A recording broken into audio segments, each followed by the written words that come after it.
Hey, Facebook, I hope I'm holding this right because this is totally a new thing for me. I just downloaded Messenger and just downloaded Messenger to try this live thing out to see if I like it. And if you guys like it, if I like it, then maybe we could schedule a regular you and me and a cup of tea live, at least through Facebook, or maybe I'll play with some other ways of doing this. Anyway, so I wanted to share with you a couple of weeks ago the things that I use to get to the heart and the meat of what's going on with me with my journal, but I wasn't able to do that a couple weeks ago. But I am here now. Okay, so I need to, let's see, what do I need to do? All right, I need to turn my phone. Ha ha ha ha ha. All right, here I am. Okay, is that better? Sylvie, is that better? Awesome. Okay, cool, cool, cool. Okay, so here I am. Growing pains. Okay, so obviously I used just my journal, and this is the one that I'm using right now. It is a Moleskine, but what I like about this particular one, I hope you can see, is that it's got grids. Hey Chris, so nice of you to be able to join me. Hi there. And so this one has got grids.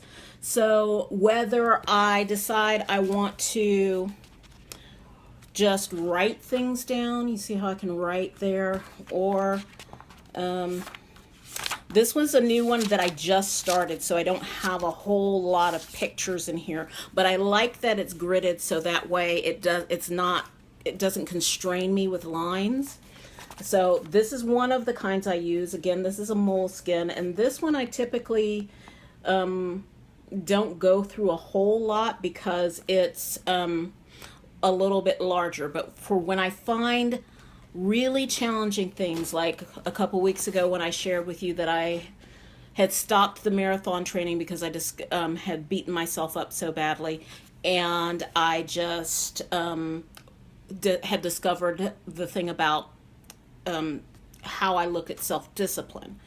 I got this, and this is also a Moleskine, but this one is actually completely blank pages. And this one is completely blank pages. And the reason that I like this one is because it's smaller. You can see it's very thin.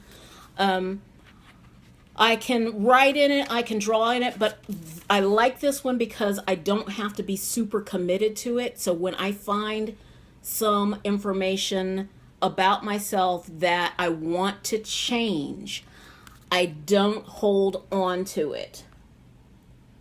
I rip the page out and throw it away or burn it or do some kind of other ceremonial type release so that I can release the energy instead of keeping it bound up.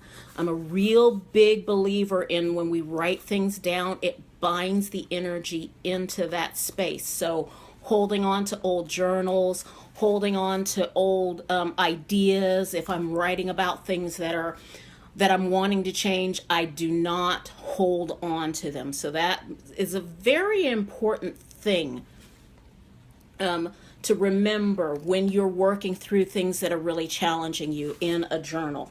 You might want to get something that's really thin like this so that you can not feel super attached to it, or you might want to work with a spiral notebook or something else that you can just pull things out and throw them away, because as you change things in your life, you don't want to hold on to those old things. Okay, so that's as far as books are concerned. Whatever book works for you, that's totally cool. Doesn't have to be expensive, doesn't have to be fancy. I am personally like using the bound books simply because it makes me feel like I'm sitting down with something substantial, even when I'm using this little skinny thing here. It makes me feel like I'm sitting down with somebody, something substantial, like I'm having an actual conversation like I'm having with you today. So the other tool that I really, really like to use are these journaling cards by Andrea Schroeder. And it's from the Andrea Schroeder of the creativedreamincubator.com. She's got amazing journal stuff. And I love working with her personally. I've kind of watched her unfold and create these cards, and I just couldn't wait to get my hands on them, and I love them. So for those of you that are on here today, or those of you that are going to be able to watch the replay later, I'm going to just pull one of these journaling cards, and basically they're just, I love that they're round, and we'll just use this card because it was facing the wrong way. So what are you learning? And that's totally appropriate for me because I'm learning to use this Facebook Live thing. These cards ask all sorts of questions so that you can sit down with them and just pull a card and just do stream of consciousness writing. Or in my case, when I discovered that I was really when I was really hung up about the self-discipline, I pulled a card. And which card did I pull?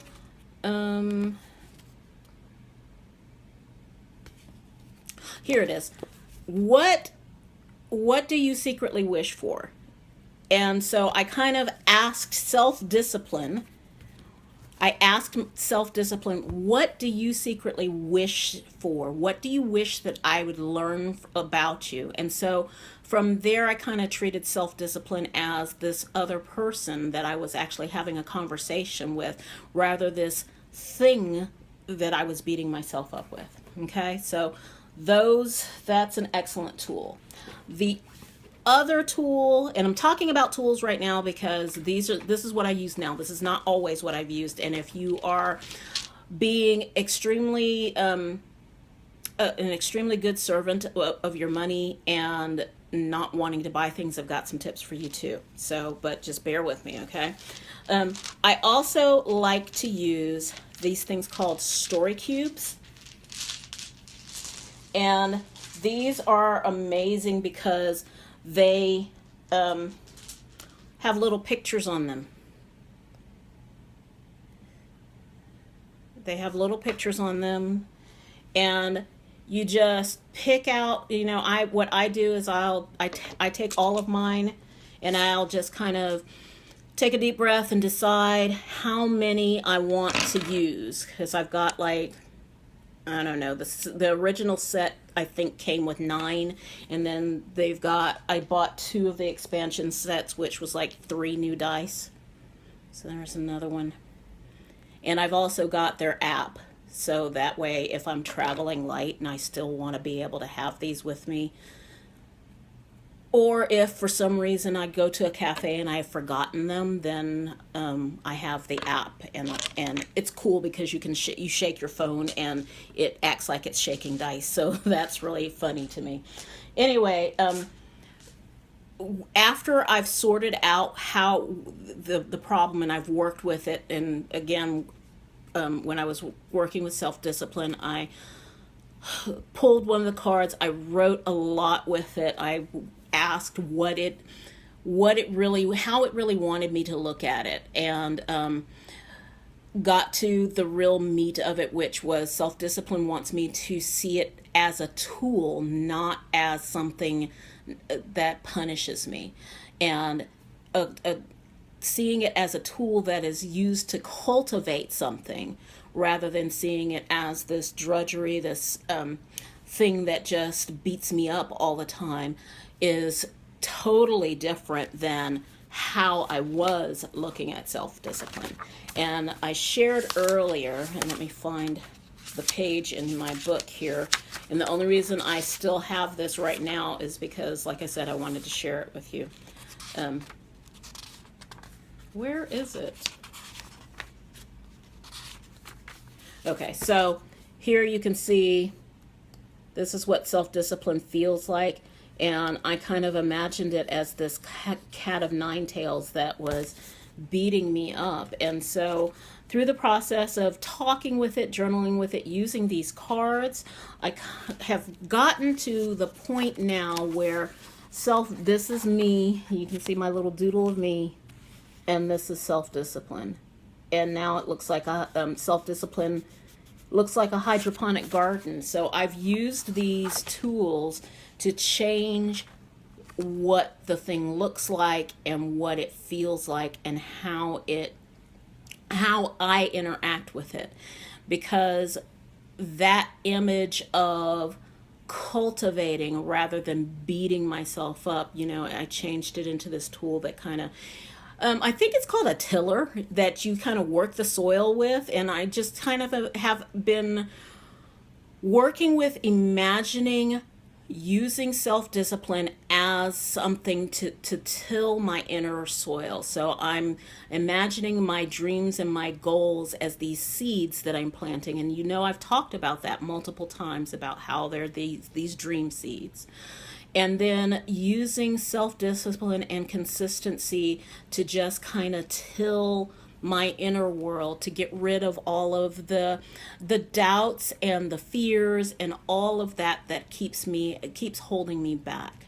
So as I was moving through and working with the journaling cards, working with the story cubes to create a new story about how I'm creating this garden inside me, I'm planting these dream seeds, I'm using this as a tiller, I'm getting help, and I'm not going to share this whole story because it's still in process and kind of personal, but I just wanted to give you a feel for it. What else I discovered was that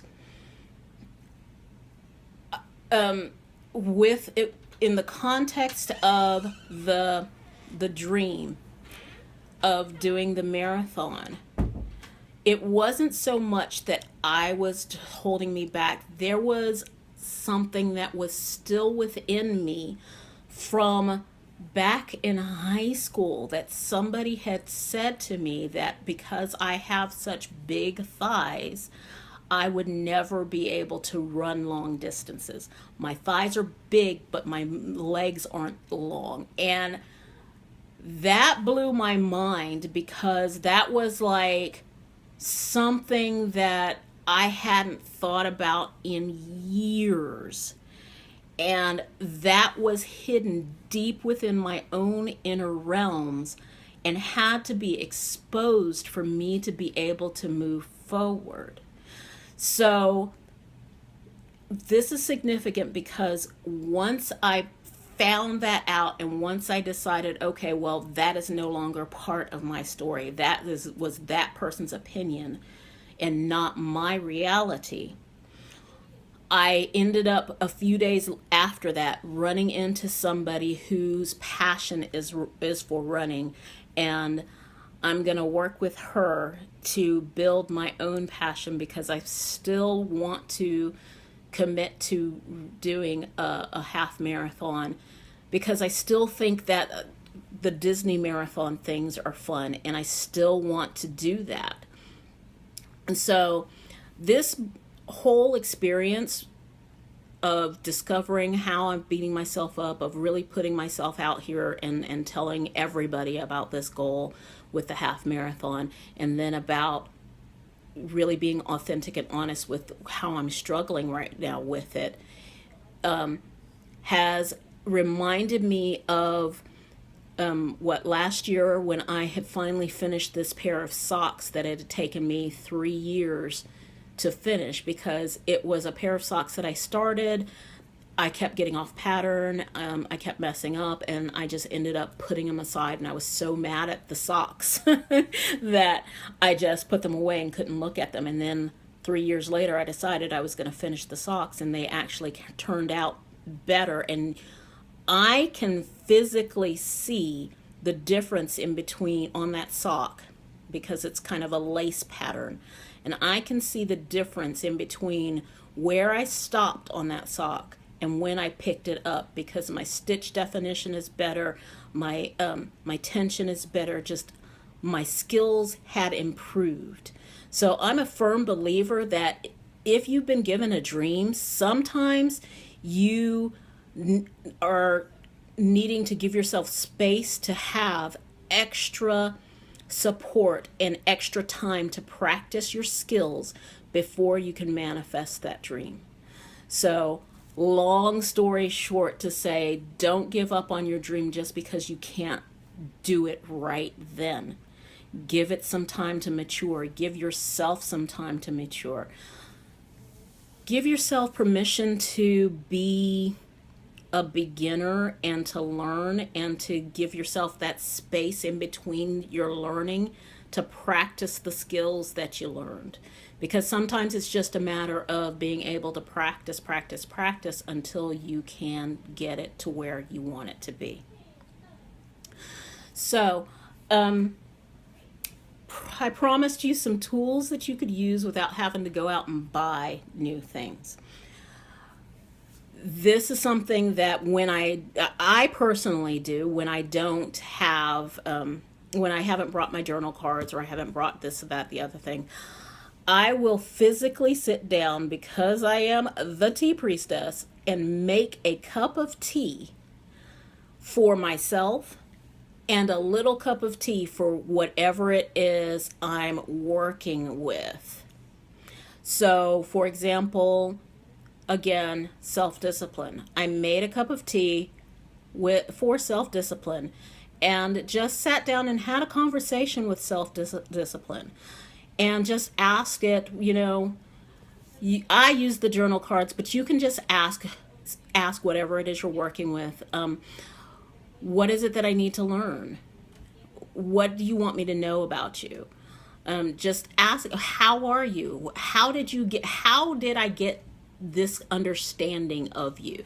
So this could work with anything. You could sit down and say you had a dream to, I don't know, go to Disneyland, and for me that is a dream. How does a person that wants to go to Disneyland act? So I would sit and write about that. I would sit and say, okay, well, a person that wants to go to Disneyland does some research, finds out how much it's going to cost, find out how much tickets are, find out hotels, look for deals. I mean, that kind of thing. So as I'm moving forward working with self-discipline, I will probably have more tea parties with it and ask it, hey, what does a person who has a healthy relationship with self-discipline move through their week?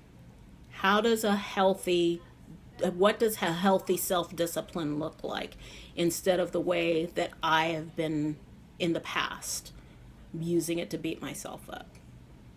So I hope that helps. I hope that makes it clear. Does anybody have any questions for me while I'm here? And hey, Keystone.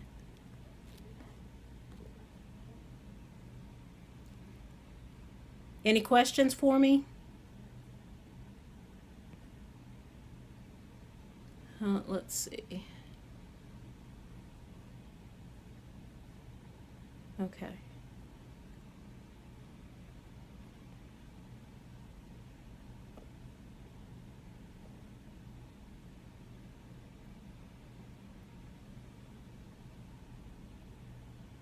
No questions. Okay.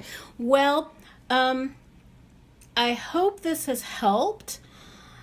If you like this, if you've liked the little live experience, I would love to hear from you. If you experience journaling and would like to get more experience with it, I highly recommend Andrea Schroeder from the Creative Dream Incubator. She is super duper fun. And she's amazing at doing these kind of creative journaling that's not just a bunch of writing. It gets you into more of a whole brain integration process, where she's encouraging you to use pictures and colors and all of the creative tools that we used as a kid to bring your dreams and goals to life. I love that about her, and her site is colorful and playful, and she is just amazing, and she inspires me, and she has helped me move forward a lot on my dreams and goals. And if you like a more elemental approach, a more I'm not quite sure how to describe how Andrea and my styles are different. I think I'm more I tend to dig deeper into the dirt and get seriously dirty. I feel like I know Andrea gets dirty as well, because she's got all of her wonderful paints and tools and all of that. I tend to be a little bit more serious, I think. She's way more playful and light and fun, and that's what I love about her, because I can be extremely serious. And but I will say that I am very, very good at bringing in the playfulness with the spiritual. And so if that's, you could work with both of us, or you could just work with either of us, or you could just take any of this information and run with it yourself. So, okay, I feel like I'm rambling because I was hoping that more people would have questions for me. So if we have no more questions, I think I will wrap this up.